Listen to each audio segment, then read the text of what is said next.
Jó capítulo 1, verso 1.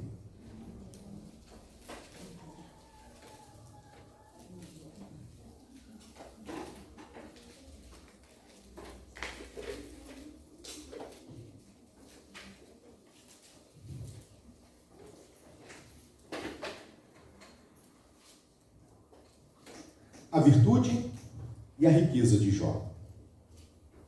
Havia um homem na terra de Uz, cujo nome era Jó, homem íntegro e reto, temente a Deus e que se desviava do mal. Só que, vamos orar mais uma vez. Deus querido, nós louvamos o Teu nome por este tempo aqui. Obrigado, Deus, pelo privilégio que temos de falar contigo, de cantar louvores ao Senhor. Agora, Deus, nós pedimos pela ação do Teu Espírito, ó Deus, na pregação da Sua palavra. Que o Senhor, ó Deus, fale conosco. Que o Senhor console o nosso coração, que o Senhor nos exorte naquilo, ó Deus, que nós precisamos para que nós possamos servir melhor ao Senhor. Ao Senhor entregamos a nossa vida, o nosso coração. Usa-nos conforme o Seu desejo, é o que nós te pedimos em nome de Jesus. Amém. Mês de maio, irmãos, é o mês da família.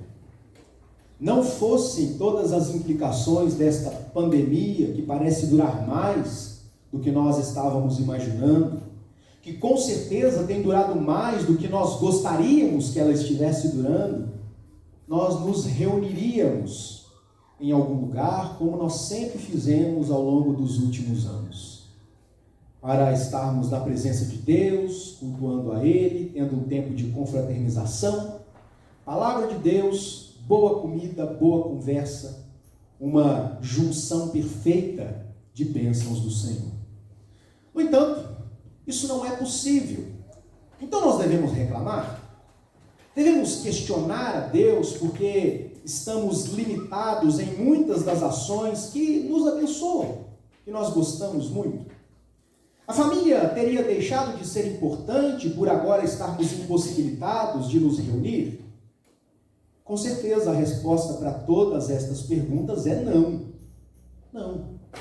Quando nós olhamos para a palavra de Deus, nós percebemos que a família, diferentemente do que muitos acreditam, a família é uma criação do próprio Deus, idealizada por Deus, construída por Deus e mantida pelo próprio Deus. De sorte que nós começamos a nos desenvolver, em primeiro lugar, é dentro da nossa família. É no contexto familiar que nós temos os nossos primeiros laços de afeto. É no contexto familiar que nós aprendemos a amar e que somos amados.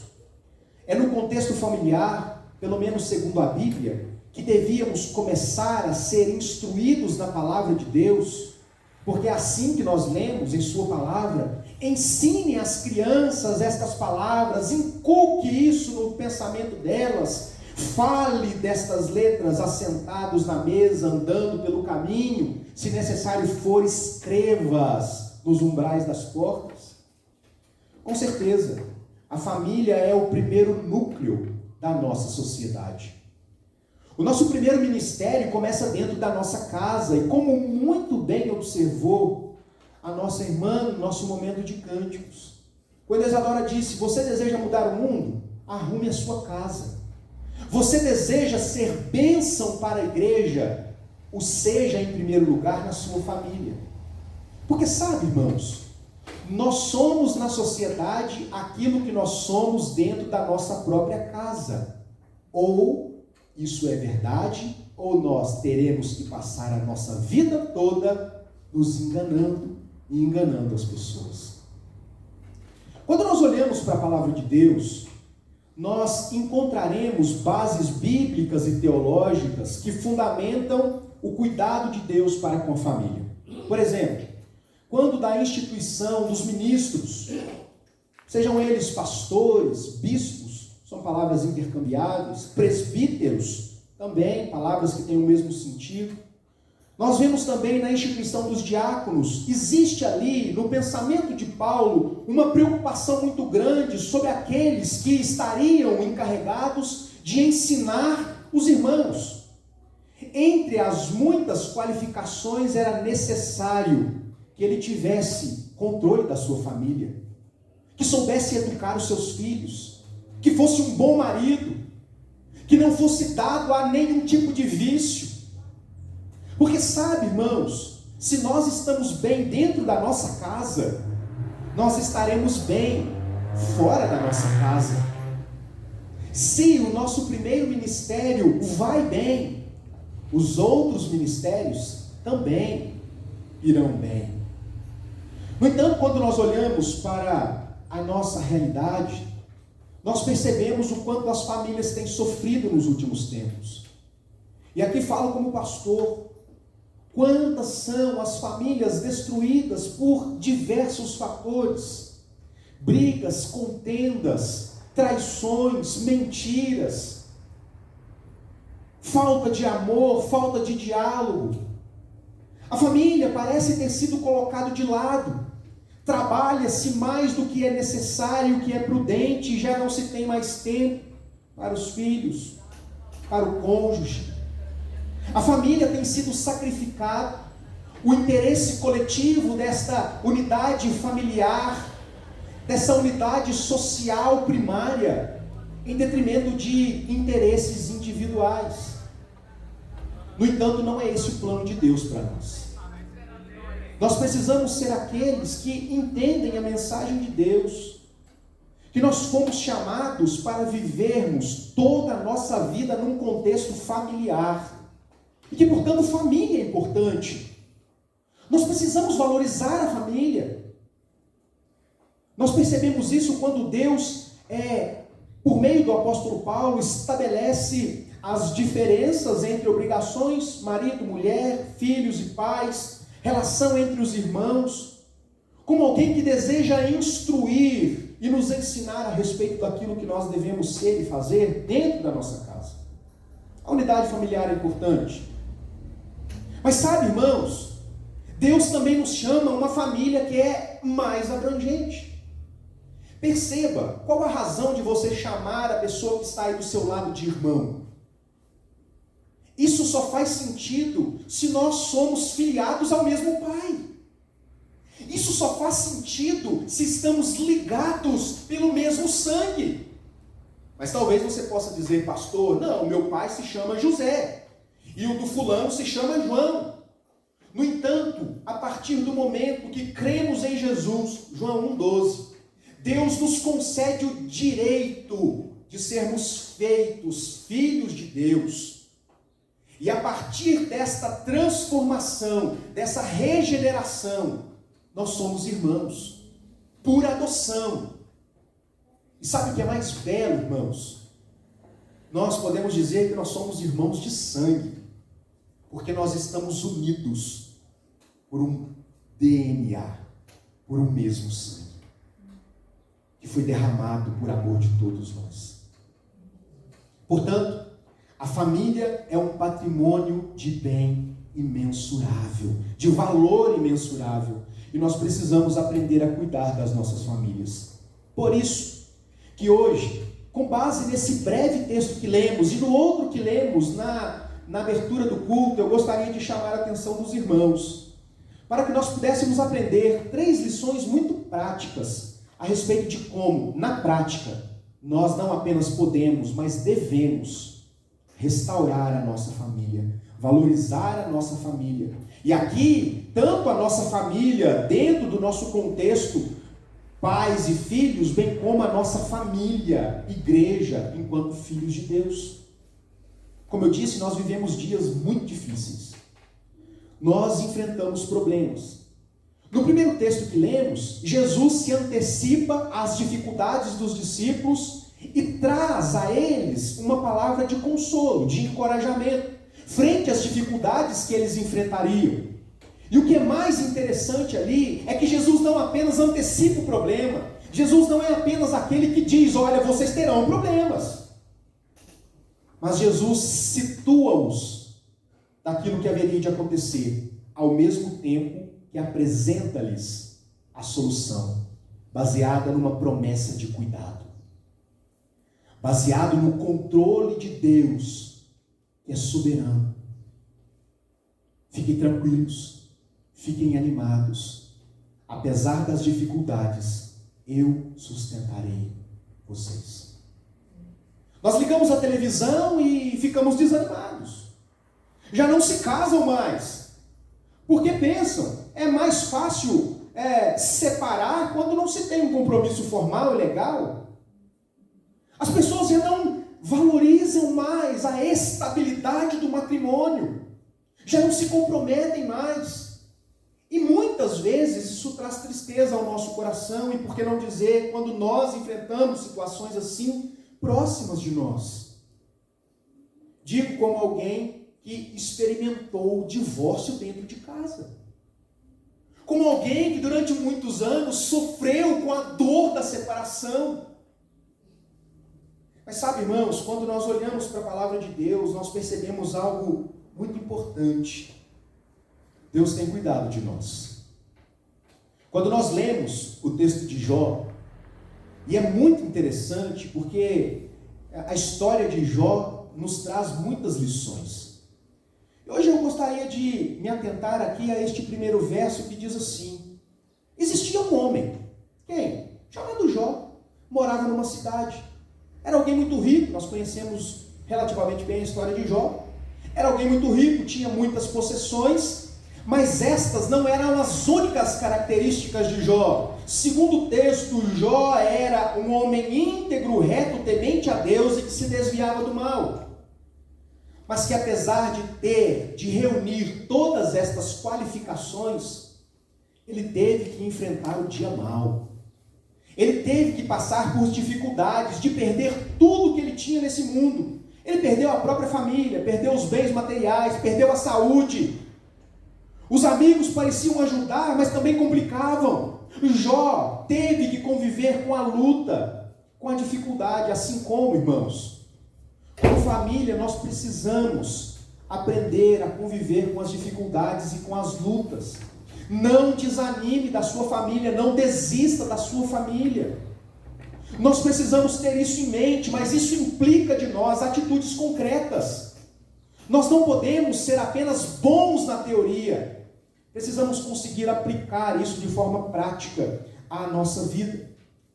Famílias bem estruturadas são famílias comprometidas com um único propósito. Não tente ser igual ao seu cônjuge.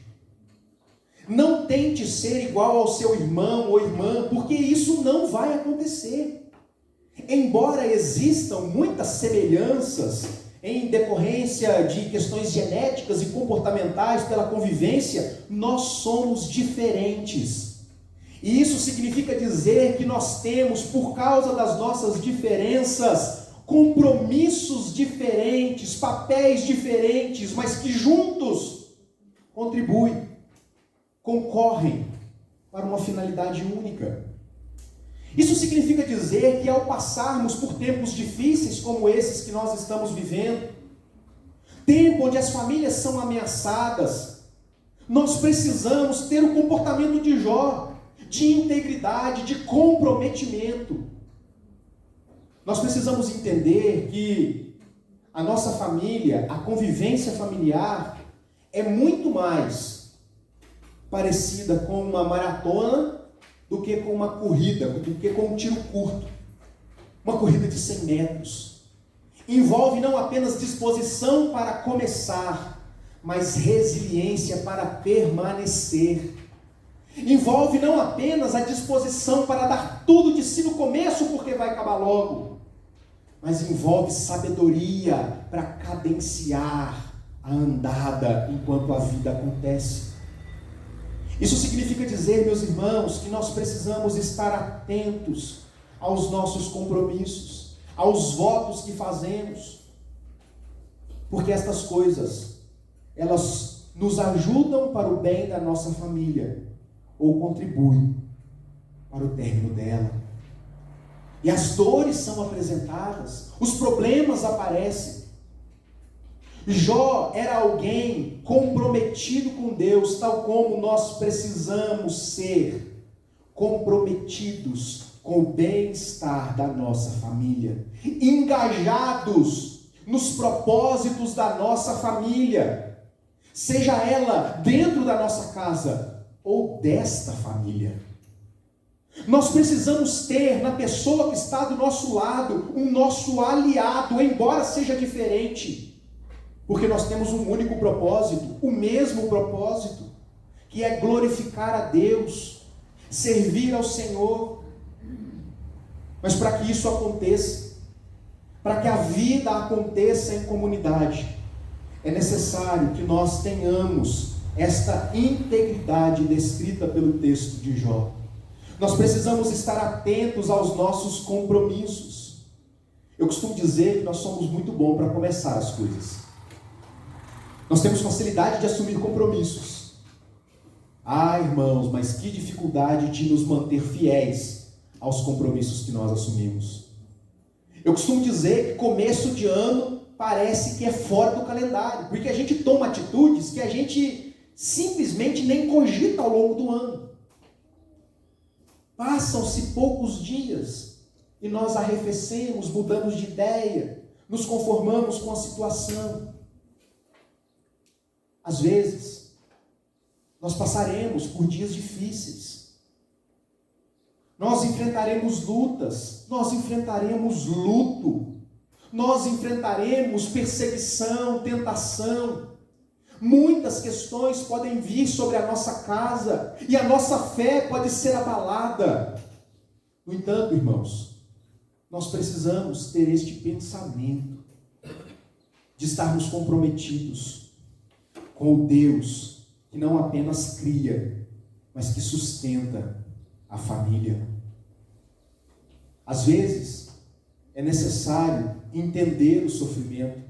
Eu conversava agora na classe de discipulado. Absolutamente nada acontece que não tenha um propósito claro e definido por Deus.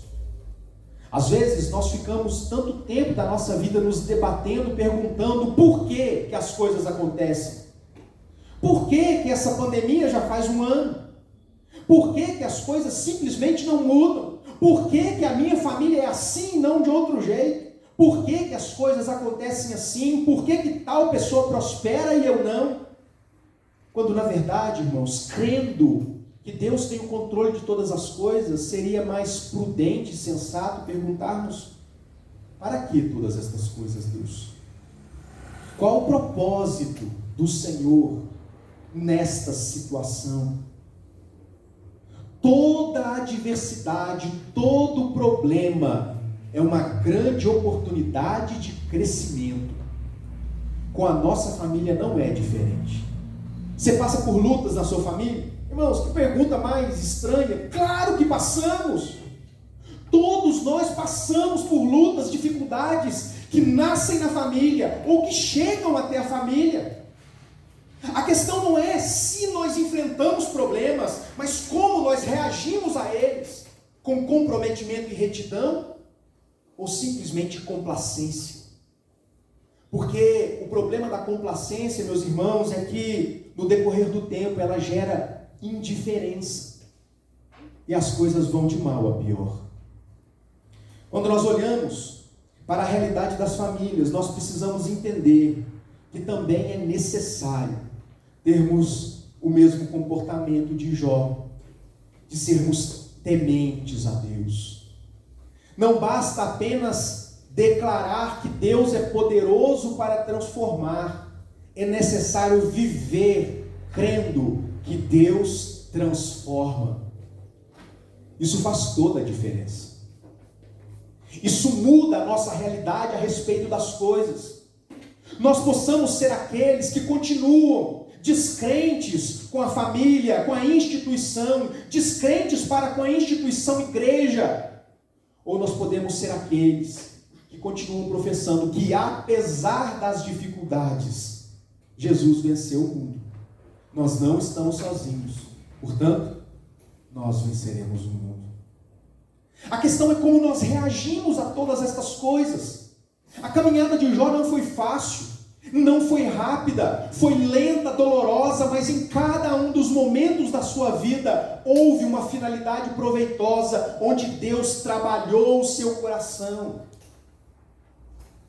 Jó tornou-se um servo de Deus melhor, não na riqueza, Não na prosperidade, não na bonança, mas ao passar pelo tempo da dificuldade. Irmãos, as dificuldades que nós enfrentamos dentro da nossa família são oportunidades de olharmos para Jesus, darmos as nossas mãos e continuarmos caminhando. Nós não somos daqueles que desistem, pelo menos não deveríamos ser.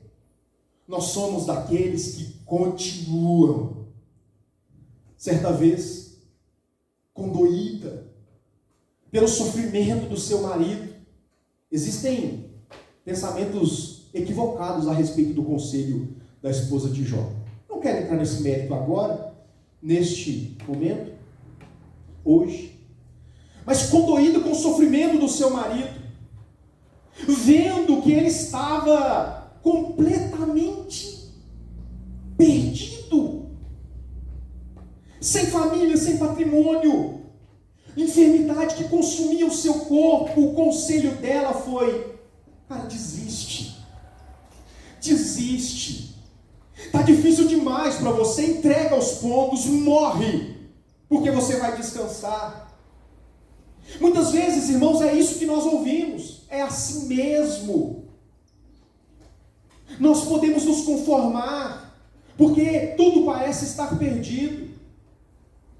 No entanto, irmãos, quando nós olhamos para aquele que não apenas nos cria, como sendo também aquele que nos sustenta, nós teremos a resiliência de Jó e o entendimento que Jesus deu aos seus discípulos, de que no mundo nós podemos passar por aflições. As nossas famílias sofrerão, problemas com os nossos filhos, problemas relacionados ao relacionamento de cônjuge, a saúde, a doença, a dificuldades dentro e fora da casa. Mas a questão, meus irmãos, é se somos de fato tementes a Deus. Porque isso é que de fato importa para continuarmos ou desistirmos.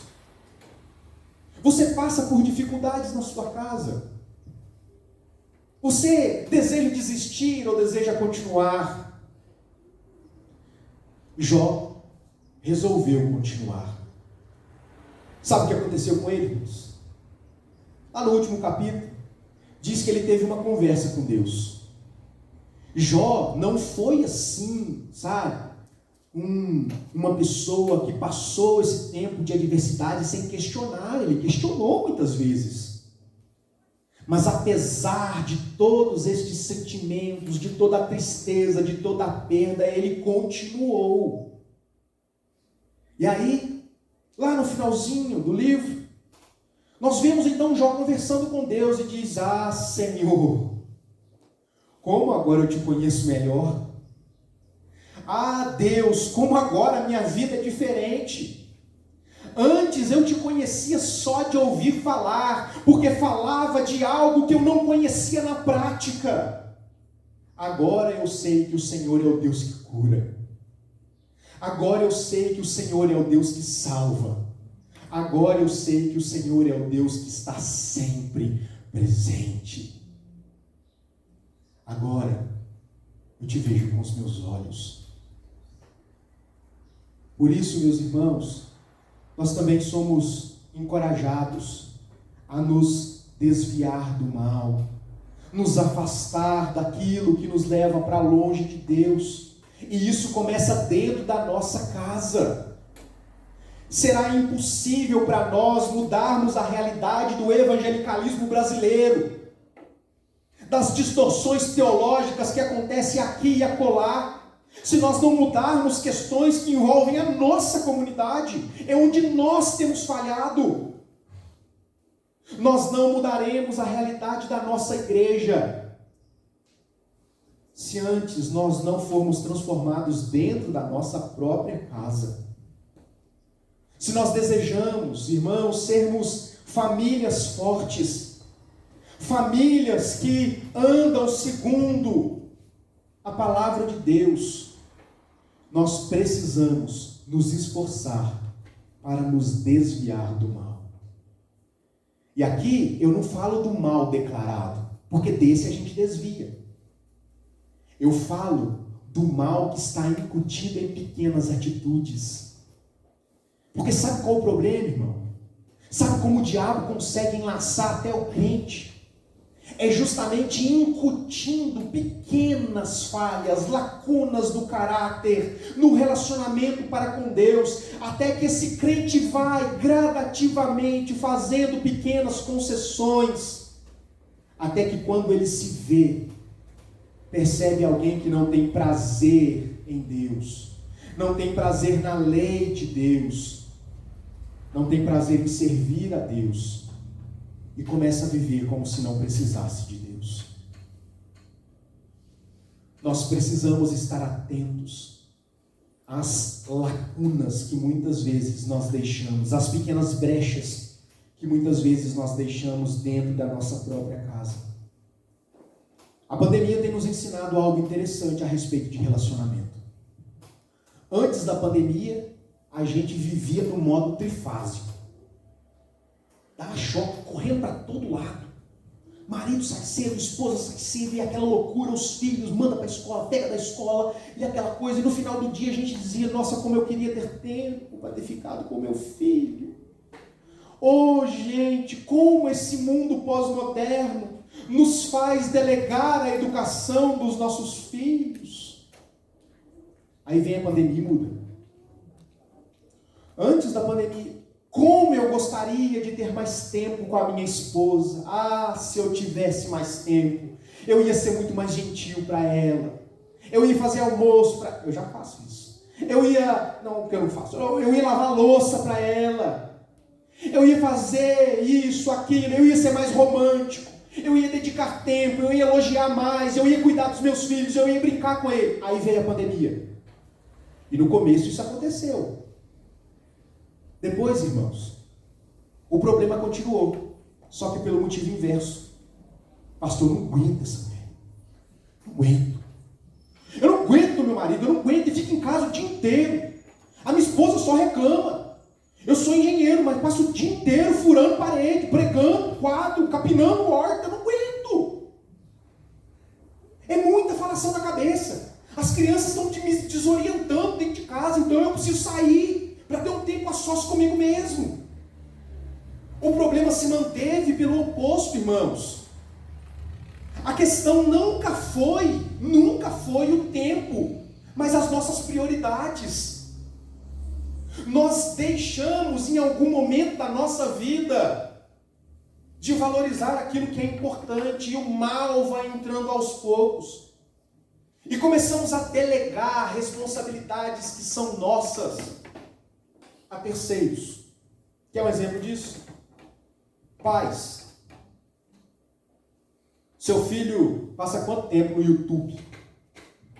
Netflix? Eu sou pai, irmãos. Eu estou falando para mim. E as crianças estão aqui olhando. Vai dar zica. Quanto tempo? Agora compara esse tempo com o tempo que você dedica a estar com eles, orando, falando de Deus, ensinando, brincando com eles. Comparou? Agora avalie o seu contexto familiar. Isso pode te dizer alguma coisa. Nós precisamos aprender a valorizar a família. E nós aprendemos com as atitudes de Jó que nós precisamos ser íntegros nos nossos compromissos, tementes a Deus e nos desviar do mal. As coisas não vão muito bem, isso é fato. A questão é como nós reagimos a elas. Ou nos conformamos e somos uma família como outra qualquer, que hoje existe, amanhã pode ser que não. Ou nós nos comprometemos com Deus que cria e que sustenta. De que lado nós estamos? Meu desejo, meus irmãos, é que nós possamos refletir a respeito disso. Orar com a nossa família, pela nossa família, para que sejamos aqueles que continuam, que não sucumbem às dificuldades que são propícias do nosso tempo. Eu quero orar, irmãos, para que Deus nos conceda a graça de sermos unidos dentro da nossa casa, de sermos unidos como comunidade de Deus, como igreja do Senhor, para que estas lacunas não nos causem danos severos demais, que possamos valorizar a nossa família, que possamos nos comprometer uns com os outros pela unidade dela, tanto dentro do nosso lar, quanto no contexto da igreja. Há uma semana, no Café com Bíblia, temos tratado a respeito de como nós podemos fazer da nossa comunidade uma comunidade que serve a Deus, sendo missionários, sendo uma igreja que preza pela união e tantas outras coisas que tratamos ali. Eu quero desafiar você para que possamos pensar um pouco melhor a respeito disso e, a partir da nossa família, fazer da nossa comunidade um povo que busca a presença de Deus, que se ajuda, que está de fato disposto a continuar a despeito das dificuldades. Quero orar com você, feche os seus olhos, coloque a sua vida diante do Senhor. Eu sei que quando nós falamos por problemas, a nossa ideia é sempre orar por alguém da nossa família que está com problema, ou que provoca problemas. É o filho mais complicado, é o marido mais difícil, é a esposa que é descrente. Mas de verdade, irmãos, hoje eu quero convidar você a colocar a sua vida diante de Deus. Porque a mudança sempre começa na gente, é no nosso coração. E a partir de nós, Deus vai transformando as coisas. Deus querido, nós colocamos diante do Senhor a nossa vida, nós colocamos diante do Senhor o nosso coração, a nossa família, os nossos filhos, cônjuge, a nossa igreja. Nós somos do Senhor, Deus. Nos ajude a reagir como reagiu Jó. Nos ajude, Deus, a nos comprometer contigo, a temermos ao Senhor, a nos desviarmos do mal e a permanecermos crendo que o Senhor tem cuidado de nós. Proteja, Deus, as nossas famílias. Livra-nos do mal. Seja conosco, Pai, na nossa igreja. Permita, Deus, que possamos a cada dia buscar a união, o desenvolvimento para a glória do seu nome. Seja conosco, nos guarde, hoje e sempre, em nome de Jesus. Amém. Amém. Eu espero que Deus abençoe a sua vida e a sua família. Assim como nós fizemos no ano passado, nós estaremos fazendo neste